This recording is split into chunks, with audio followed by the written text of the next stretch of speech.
Hello, everybody. This is the OLM issue triage and working group meeting, and today is Thursday, December 8th. I took a quick look at the agenda and there's no topics, and so I'm going to propose that we continue to flesh out the OLM v1 project view. Continue copy.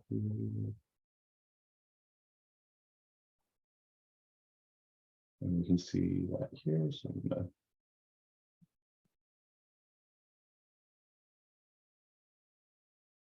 just grab that. Update this with a link for anybody that needs to jump to it. Before we kick this off, is there anything other topic that attendees want to add to the agenda? Joe seems to be all on board with populating OLM v1 milestone 1. I'm very excited. I think we're going to be able to finish this off today. Oh, some updates. I went through all these tickets and made sure that every to-do action item and every prereq has a associated ticket. I did leave, I think one of these DEFI ones don't have an issue because yeah, like creating a milestone 2 issue that covers actually implementing the DEFI source adapter interface client server and all that stuff. That's really its own, that's the whole ticket. And I didn't want to just steal this one. I wanted, you know, leave an easy ticket for somebody if they wanted to take it on. But if that isn't taken this week, I'll probably just go do it myself next week. But yeah, so everything's populated other than this RUCPAC 602. As a quick reminder, we do have all the issues in this project, so if you want to start working on anything, please just take the ticket and assign it to yourself. And maybe give us a shout out on OLM Dev just to let us know. But we'll jump into populating our final meta ticket, which focuses on creating a pleasant developer workflow experience. And so I was going to go and create issues for all these, all the things we had shout out in this ticket. But it wasn't clear to me what, you know, whether or not we want to do all of this or a subset, how it's going to be prioritized, if there's anything missing. When we had gotten into this ticket earlier, we started populating it, but the allotted time had expired. So we, you know, ended it there. And I just wanted to make sure that we use today's meeting to fully flesh out this ticket. If I can get rid of this thing down here. So what do we think like is the best approach here? Do we want to talk about like the high level, you know, what is absolutely required for us to be able to do, and then like that sort of forms the minimum set of stuff we need, and then beyond that it's more of like nice to haves maybe? Yeah, I think maybe up front we can define a like action items workflow, right? And then we can go and create a nice to haves, and then you know, one of the action items could just be like, you know, create a new issue capturing the missing nice to haves if we want to like do them in outside of this milestone. But if we have time in the milestone, we can pull them in. Yeah, I'm trying to think like how this could either get really deep or not be very actionable. And I'll give an example, right? Like in the RUCPAC repo, because we're using Go Releaser to build our release binaries and images, we essentially like had to backtrack and say like, okay, well, Joe is on a Mac M1, so we need something that knows how to build local binaries for Darwin ARM64. And then obviously we want to have Linux, like it'll support whatever local architecture you're on essentially, right? Mm-hmm. But when we're building container images, we need to make sure that we're doing it in such a way that it's going to work in like Linux, right? Like we don't need to build Darwin container images. So we ended up like sort of backtracking from Go Releaser and say like, okay, how does Go Releaser want stuff? And now like let's build our like normal build tasks based on how Go Releaser wants it. And part of the reason for that was like we don't want to have two definitions for building a binary such that like one you might be able to introduce bugs in one and then not show up in the other.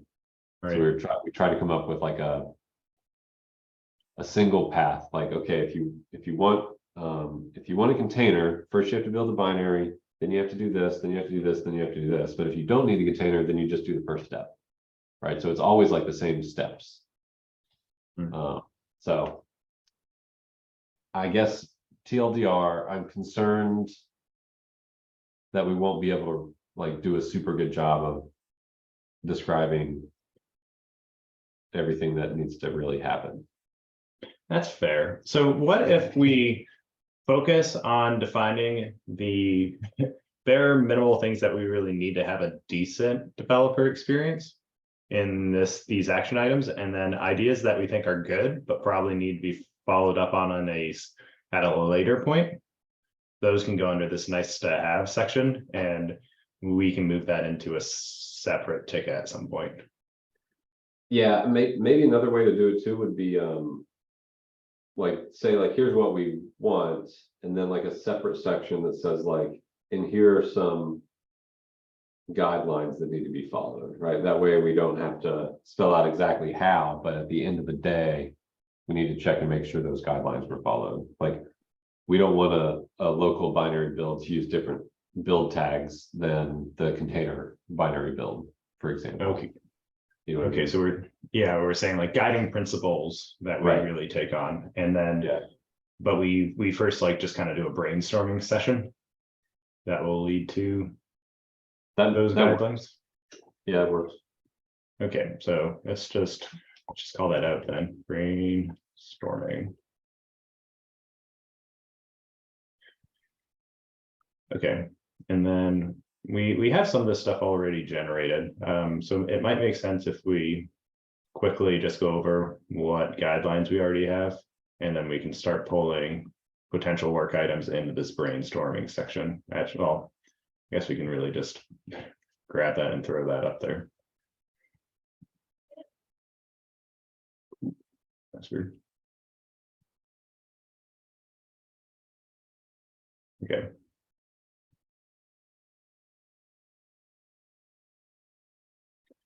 Sure.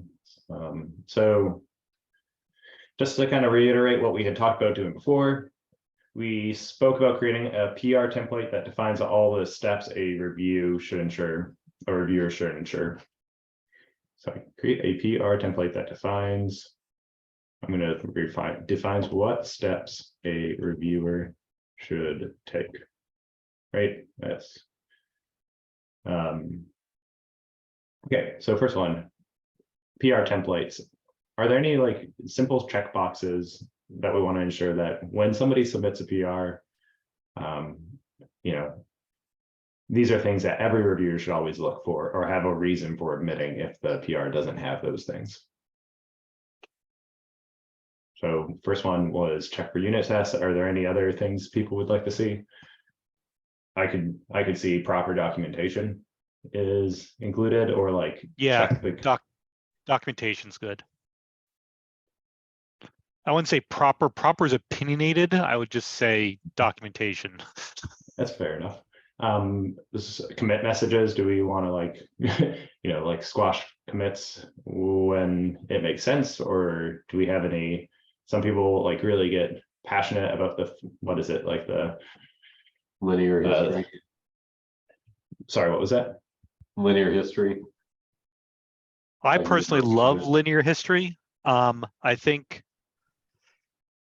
but I think what you might be trying to say, Alex, is that sometimes people use fix-up commits and you want to fix them all up so they're in a single commit, but other people may do multiple commits where you say this includes this this commit has this functionality, this commit has the documentation, this commit has the unit tests, and you want to keep them separate, even though not necessarily.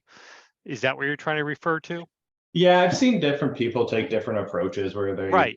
some people believe that any commit in the main branch should always, produce a working version of the project, i.e. like, I don't introduce a break and change with one commit that is fixed in a follow-up commit. I don't know Right, that but one would argue that test-driven development, not them saying we use that methodology here, but test-driven methodology where you define the test first, they fail, and then the next commit fixes them, could be considered acceptable because it's still all in one PR. Yep. But if we're concerned about every single commit has to pass unit tests or whatever, then that doesn't really fly. Yeah, what are you saying, Joe? We don't even test every single commit in GitHub, right? It's all based on the full contents of the PR. If we tested every single commit, then that would incentivize everyone just putting everything in one commit. Yep, which I don't think is good. I think we should take a very loose and unopinionated stance on this, mainly to encourage outside contributors. If we take a hardline stance here, like, and we say like, oh, sorry, your PR is, it does everything we want, but it doesn't have this exact format, people are going to get discouraged and not want to contribute. So maybe we have a question about squash for PR. People say, when committed, please squash this commit for me. Well, GitHub can do that. Crowd can Right, do that. that's what I'm saying is whoever does the merge, because I don't know who actually will do the merge. I mean, I'm looking at it from various different open source projects. It would be an indicator to the merger to squash it versus keep it separate. Yeah.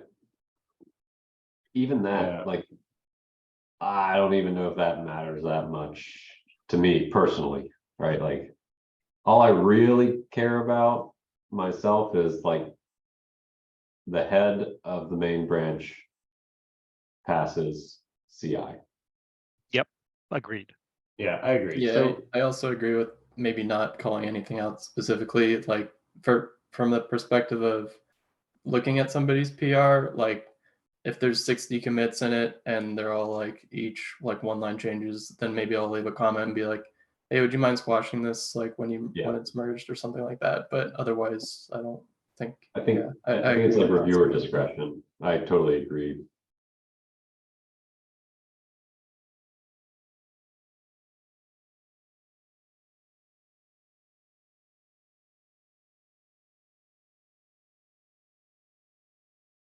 So I think the only requirement that we have to call out is that like have sane commits, right?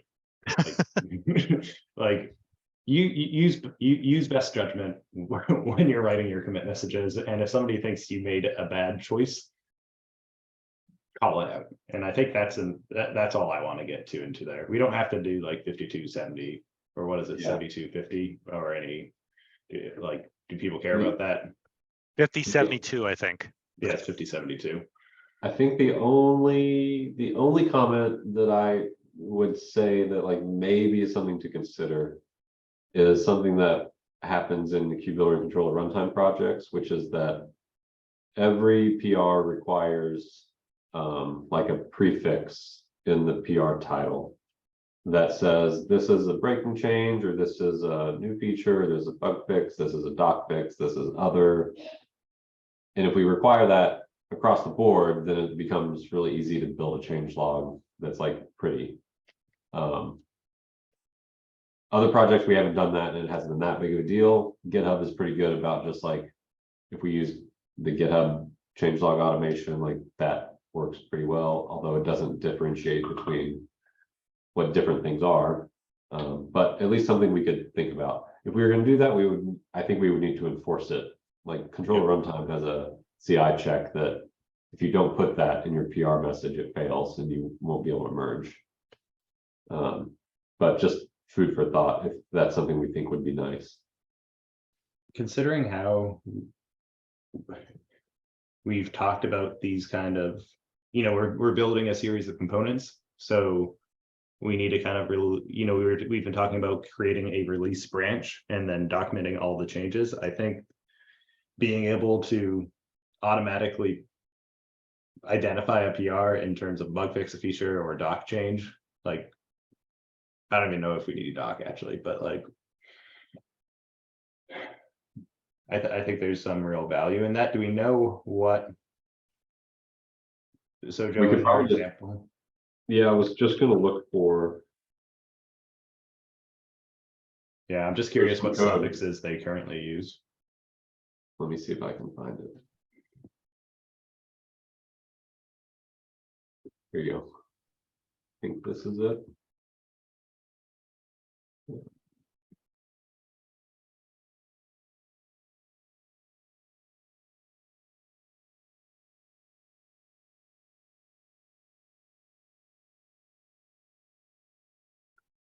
And then there's some code behind that action that checks the PR title. Sorry, Kubernetes. Sorry, where is this? You want to see the actual code? No, I was more interested in just the what prefixes they actually support. Oh, that's a great question. They're like emoticon. There's like you can either use like colon, name of the thing colon, or you can use like a emoji, which is kind of cool. Yeah, I'm most interested to like bug fix feature. What other Gotcha. Yeah, let me see. stuff exists?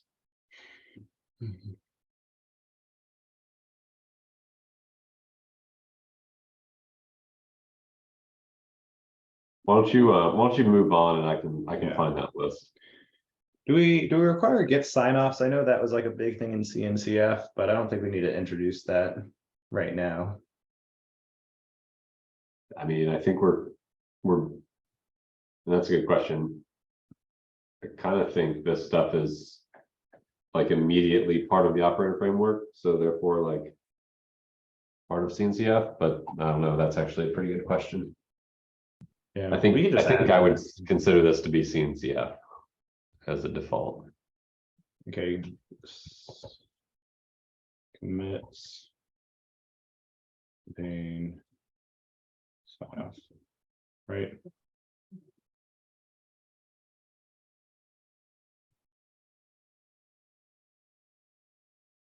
Ooh.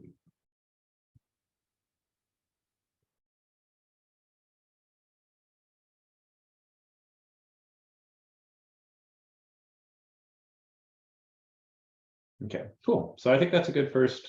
Any other things we want to add to the PR requirements? We got documentation. We have checking for. I'm going to change this from unit and just say appropriate or unit or E2E test. Documentation commits are prefixed with this will change when Joe gets back to us. We have an example of this verify PR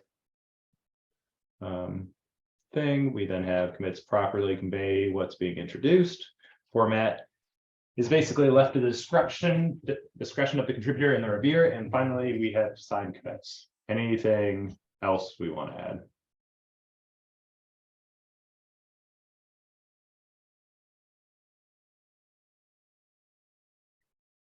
Should I, yeah, okay, I think we're good to go there. So the contributor process. So this one's actually really important. I know we've had other, so well, my biggest hope is with the contributor process, somebody new to the project can get involved relatively easily by finding some contributor landing page. And it just kind of calls out how to get involved or what to expect. Does anybody else envision this like doing anything beyond that?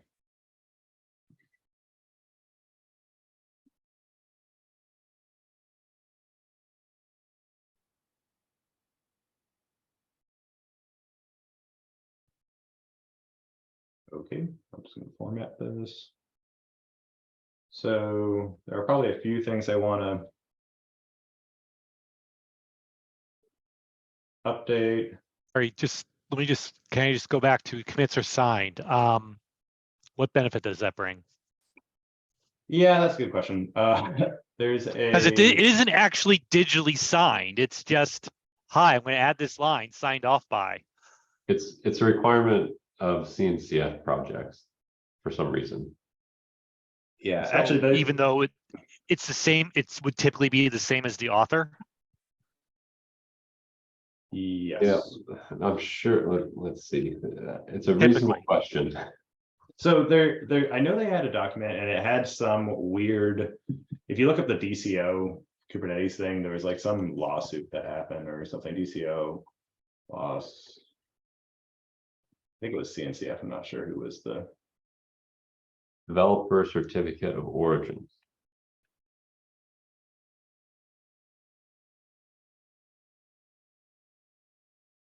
yeah, after a $1 billion lawsuit by SCO against IBM, it prevents, I can kind of share this with you guys, but I'm sure you're pretty sure this is the DCO bit.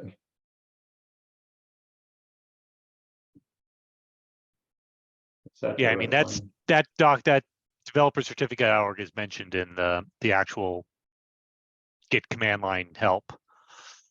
Yeah, where's my chat? So I'll just share that with everyone. I'm just going to share that in the ticket to kind of explain why we do it. It is that, but you can kind of read that here, that it's just a legal thing.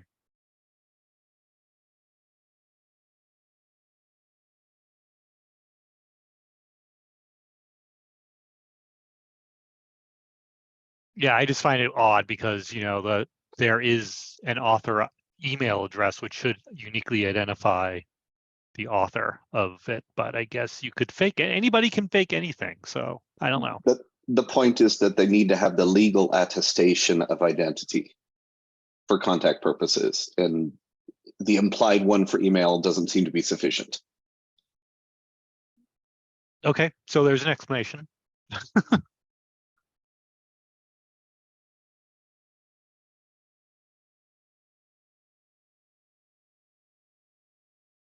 Okay. Thank In you that for case. whoever said that.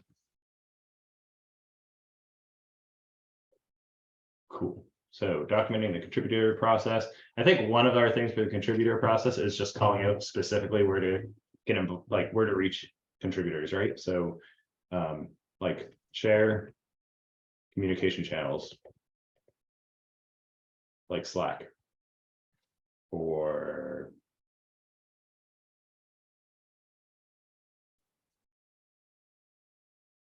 Slack channels.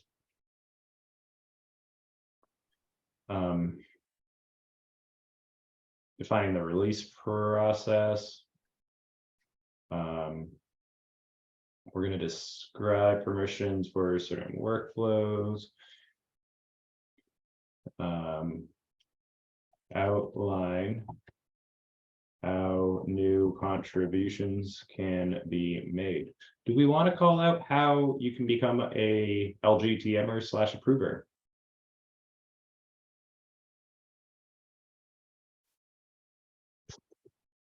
Only Probably. if we link over to the official docs about how to do that. Link to, because that's something we define in community, right? The Yeah. operator framework community. Link Yeah. to let's see, where is that? github.com/operator framework community operators. And then we have to go. It's not community operators. Right. Yeah. And then where is contributor ladder?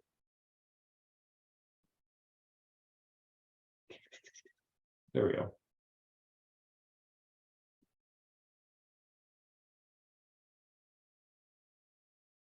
Link to contributor promotion framework. What is this actually called? Contributor ladder. Explain how to gain. Link to this describing how to become a LGTMer or approver. Now, does this also talk about must have follow? This is becoming a member, reviewer, approver, sort of like maintainer, steering committee. Okay.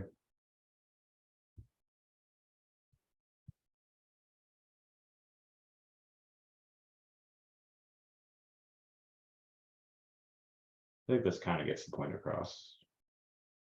Describe how to become a core contributor. I'm just gonna call it a core contributor. I think that's enough of a catch-all phrase. So now we've shared how to get involved with us. We've explained. Actually, this is probably share how to get in contact with us. I'm just going to order this. Outline how new contributions can be made. Call out how to become a valued contributor. I wonder if we should just try to standardize this across operator framework and not have every repo repeat the same stuff. I think we Like, it should. would make sense probably to have like on every repo, something in the main readme that links over to the community repo that says like, here's all the information about how to get into contact with us, when the meetings are, how to make contributions, like all of that stuff seems like it should be centralized. I think that's fine. We kind of already have that on this contributor, on this community page. It's just not really publicized in each project, right? So it has how to get involved. Maybe Meetings. maybe we just link. Maybe instead of everything you've typed there, it's just like link to the operator framework community readme. Right, but I mean, there are some. I think we still need a contributing page that should probably link here, but I can imagine that there could be slightly different release processes, right? Maybe, but I hope we try to standardize those too, honestly. I mean, there Okay. are probably going to be cases where like, oh, this repo has binaries and this repo is a library. Maybe we release those differently. Yeah. So how about we but- say this? Point to the operator framework community, a repository as much as you can. Deviances from any standard process defined above is called out. So I'm just going to say create a contribute. What's it? Contributor.md. And that points to this, and anything that deviates from those established practices are called out. Yeah. One question though, this now means that this community page needs to be updated with all, I guess we have these, but we don't have like Depi or Rackpack, so we need to add these. Yep. Okay, that's fine. I think that's okay. Which means we should be able to get rid of that. We can get rid of this because that's defined there. We can get rid of that. We can. The release process is not documented in the community.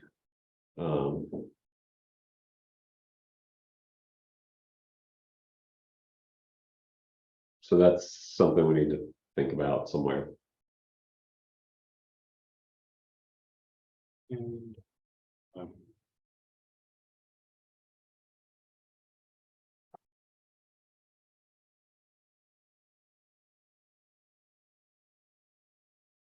and then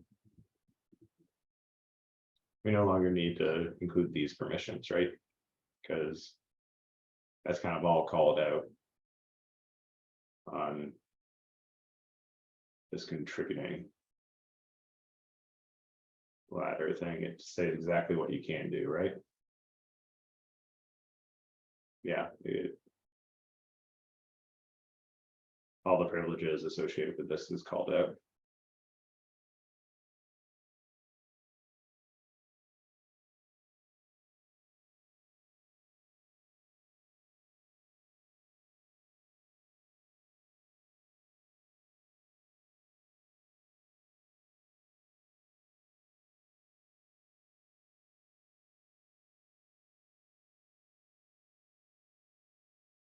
Sorry, Joe, what are you talking about? This project template repo? It'd be really cool if we had a repo that we could fork or clone or duplicate. I think GitHub has like a feature like this maybe where like you can have a base repo that anytime you go and create a new repo, you can say, start out with what's in this other repo, which would be super nice to make things a lot more standard. But I have no idea if that's a real thing. It feels like it is. I feel like I've seen that, but even if it's not, we could just go and make a repo that has all the base level stuff in it, and then we could just copy it around. But I got to drop. Or fork it. Yep, exactly. All right, see you guys. Sorry. Later. Okay. So I called out that this, ideally we create this template that we can use. Okay, our next one was creating a make file. So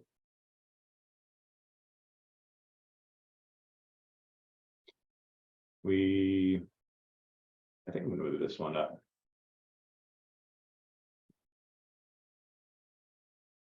So running make prints out available targets.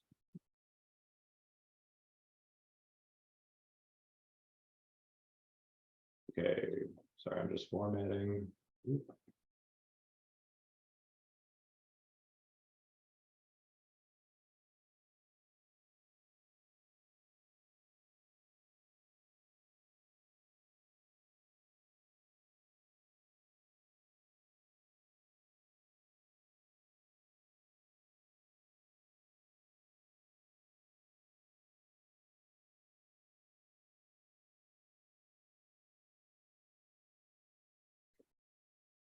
So we've talked about creating a make file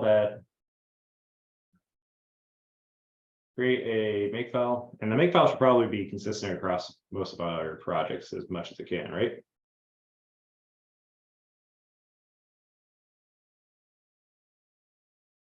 So we called it, we wanted running make to print out available targets. That's nice because you don't have to open up the make file itself to look at it. We called out having test E2E and test unit. And we talked about using mtest to do that. Debug, build a debug version of the project. Quick call out on this. Daniel recently worked on something such that the Ruckpack project can be deployed and as a container, and then you can remote into it using a debugger and VS Code. So some pretty cool stuff here with the debug command that we could do some pretty cool stuff that allows us to actually set breakpoints in our code after deploying the container. So that was pretty cool. Yeah, that might be a fun thing. I should probably put up a PR for that on Ruckpack just so people can get some opinions on it. Really. We talked about release. Yeah, so I remember Todd had a lot of opinions here on debug versus release, and I think they were good ones too. But we talked about debug being what you use as a developer most of the time, and release being like a checked, not only a PR thing where like if the release command fails, like your PR isn't accepted, and then also using that when we actually tag a release. Was there anything else we wanted to do with the release target, Todd? No, you spell got it. Sweet. And then Well, wait, one other thing is no possible optimization or whatever, but it's, yeah. Possible I don't know. optimization? What's Yeah, if that? there's any optimizations, like getting rid of code that is debug code, etc. But that would hopefully be obvious. Oh, okay. If debugged, which one do we test? I think we kind of answered this one, right? We test the release one, which is going to be used in the release product, right?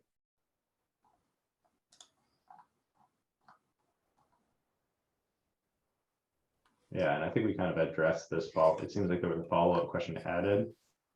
And then we maybe we could just call out on this, typically used locally by developers. And then build a release version of a project if PR fails, if this target fails. And I think that addresses this question. Does anyone know who originally proposed this question?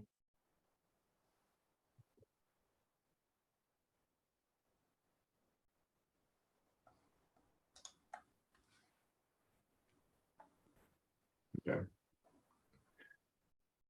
I'm going to get rid of that because we've addressed it. One quick comment though. So if we're using the release version, I assume we're not going to have like high verbosity on our logging in our release build. Does it make sense to make that debug the logging level a configurable parameter? Because it would be nice if we use the release in the E2E testing, it would be nice to have the debug messages in case the PR fails, like a end-to-end test fails. Like I would want to know any debugging message in that case. I mean, we should not really restrict debugging messages in the release build because we're not the only people who are going to use this, and it could be useful for debugging customer setups and whatnot. Yeah, I agree with you. So we're just saying like we build the binaries with the release build call, and then we you know, that's just a, like if it gets deployed to a Kubernetes cluster, it would just be a parameter you send into the deployment, and then that would influence verbosity. Okay, that makes sense.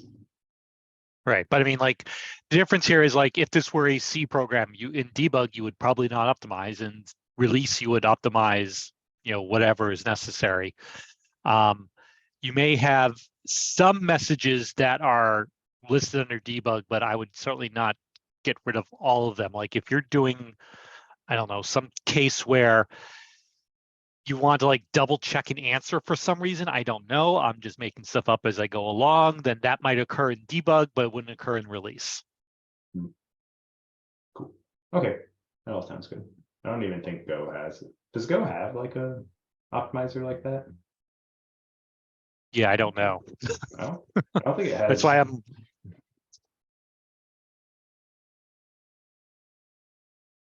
Okay, and then just as general guidance, we have, you know, we pin stuff that we're using, like our dependencies in our makefile, so that it's a consistent user experience. And then the Go compiler is loosely enforced. Cool. The next one we had was official releases are supported with Go Releaser.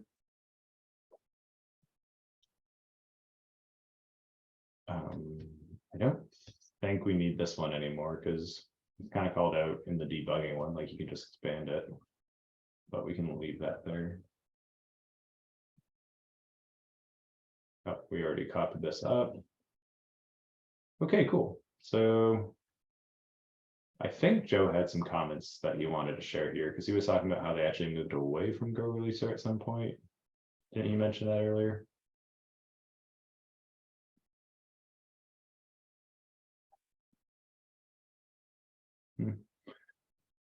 Okay, are there any other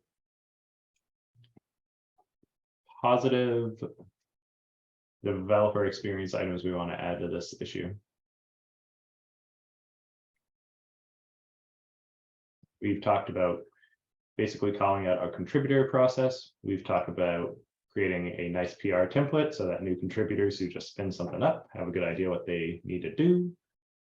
And we have the call out that we're making a nice make file. And we want to have a nice release process and easy debugging. Is there anything as developers? Yes. We call out documentation as a part of the PR. Do we want to have like a docs folder in each project that explains the architecture? Or standard workflows? Oh.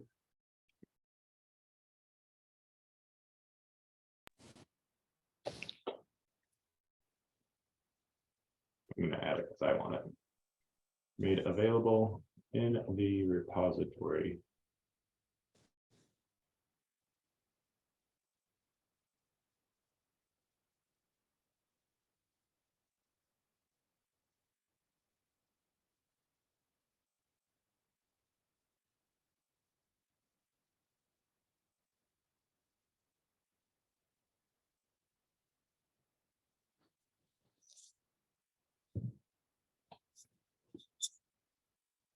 All right, now we have documentation as a thing that we want to prioritize. Is there anything else that we need to add?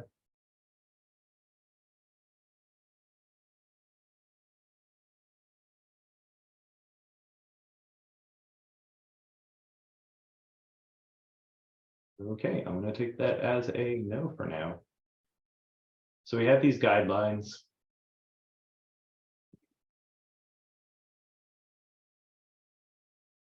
That we wanted to create, and I'm going to bold this.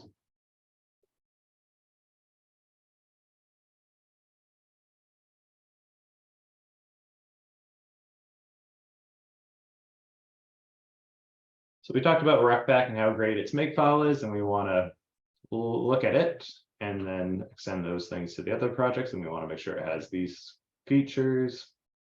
We want to standardize. You know, it's funny, we don't even, it's not just the makefiles that we want to standardize. We want to standardize the developer experience across Defi, RecBack, and the operator controller.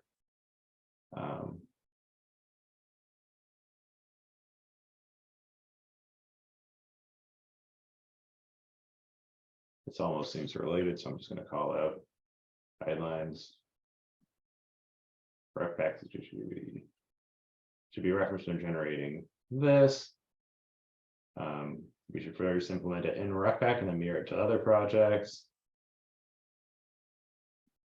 Add this as a sub bullet.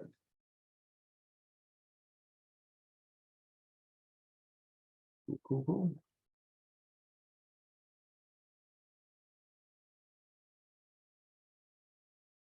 So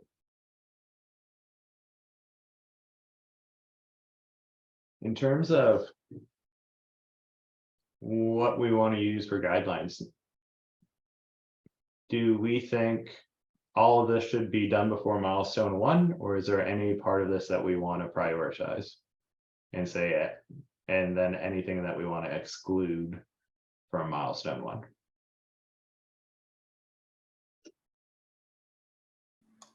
I think having at least like the most bare bones, like make run kind of thing, just to get it running in a kind cluster is pretty important. No, we should add that one.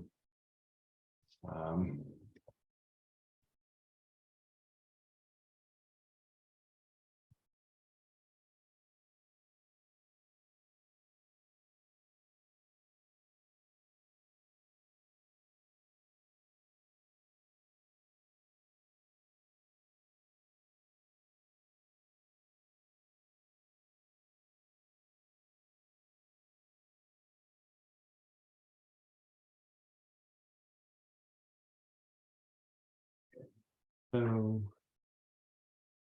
trying to think, is there anything on this list that isn't like needed? I almost think that we'll naturally really want all this stuff as we're developing even milestone 1. I think we could get away without doing, I mean, we need to release a version when we get to the milestone, so this is needed. We could probably kick out remote debugging as a requirement. Yeah, I don't think that should be a requirement. That should be just a nice to have. Yeah. And then docs, I think docs should be required. If like we had a timeline, like we can kind of push them out, but I think you need docs if you want to have a healthy ecosystem. We got a PR template. PR template, that's such an easy win. So I would say we include that in the contributor bit. It helps us get new members, so that seems useful as well. So it doesn't make sense just to kind of remove this to a nice to have and use this as our stuff we need to do. Makes sense to me.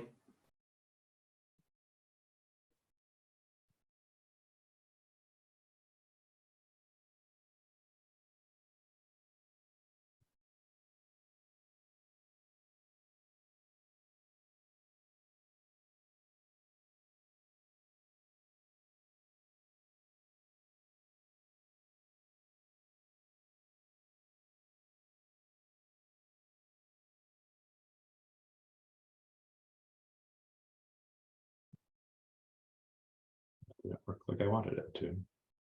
I will fix that later. All right, I think we're good then.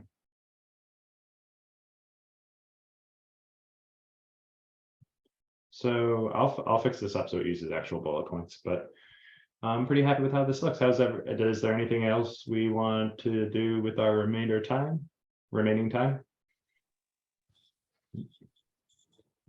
Yeah, I have a simple question. So the DEPI doesn't provide any, it's a library. So we are going to embed into operator controller. I haven't done that yet, I mean, before. So how does this works for the make file, like a make build or something in a DEPI side? So is it picked up by operator controller side? How is it picked up? Okay, so you're asking, given the fact that we've moved DEPI into a library format where it's going to be imported and used by other projects, how do you run DEPI? Or is the question, how do we make sure it works? Yes, so when I made a DEPI change, so I want to test it. It means it must be embedded in the controller side. So good question. I think it kind of depends. I think there's going to be a lot more unit testing that gets introduced to DEPI as we continue to develop it now that it's a library. There are some very obvious points where we could do testing, right? So like we're going to expose some of those core libraries, and what we can do is hard code possible entities that will meet certain constraints, and then hard code the constraints and pass it into the solver interface that DEPI provides, and making sure that the expected results pop up. And that's probably where we'll break it down. And then when we actually import DEPI into the operator controller, that's where we'd get more of that functional E2E testing, where we see that the on cluster catalog content, like through catalog sources, can be successfully sent in as a set of entities that can meet constraints that we provide.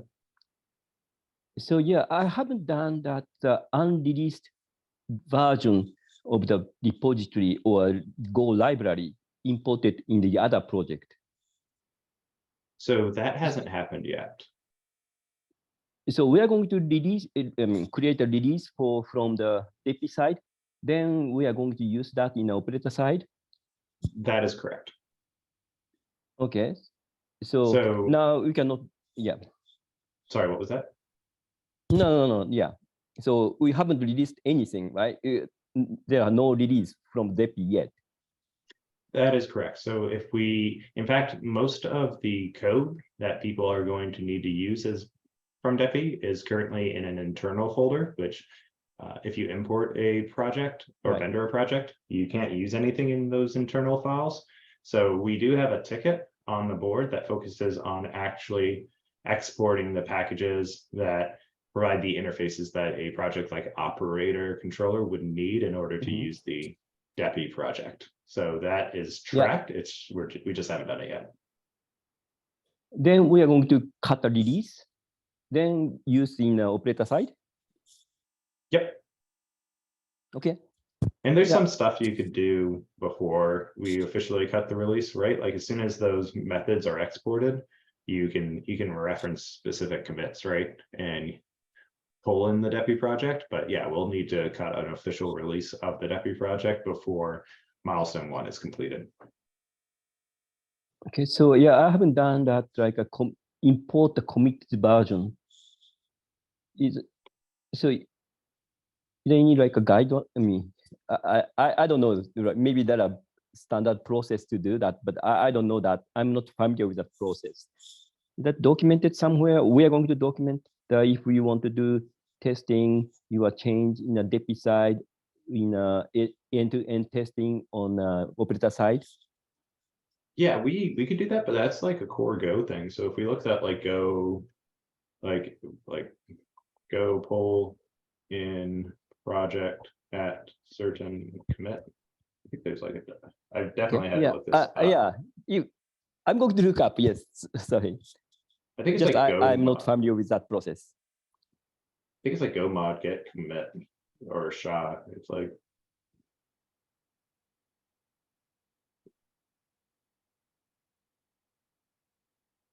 sure it's a Go get command.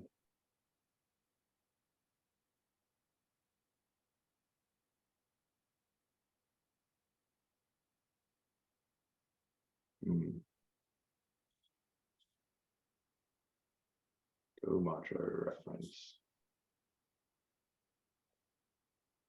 So yeah, see you can specific versions. You can get it from a specific branch. And there's like a commit.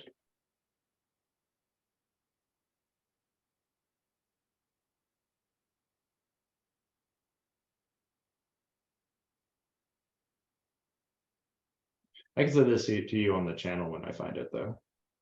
On the Yep. Yeah, sorry, I was looking at the Go docs, but I'll show you what. Yeah, that's okay. I think I can find. So the Go mode does something like specify shard value or commit values, then that should download it. Yeah, it's the go get command, but there's a way. Okay. If I do go get help. Yeah, thank you.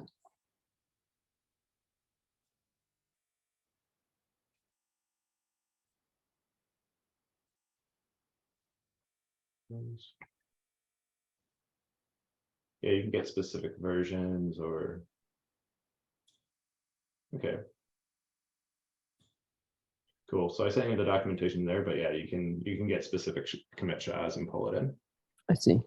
So that won't stop our development process. Like, so if the operator controller and DEPI are being developed alongside each other, if the operator controller gets to the point that it needs to pull in DEPI to start making progress and DEPI hasn't cut an official release, we can just go get it from master and then we can use it from there. Okay. Thank you. Cool. Awesome. Okay, are there any other topics we want to broach before we end today's session?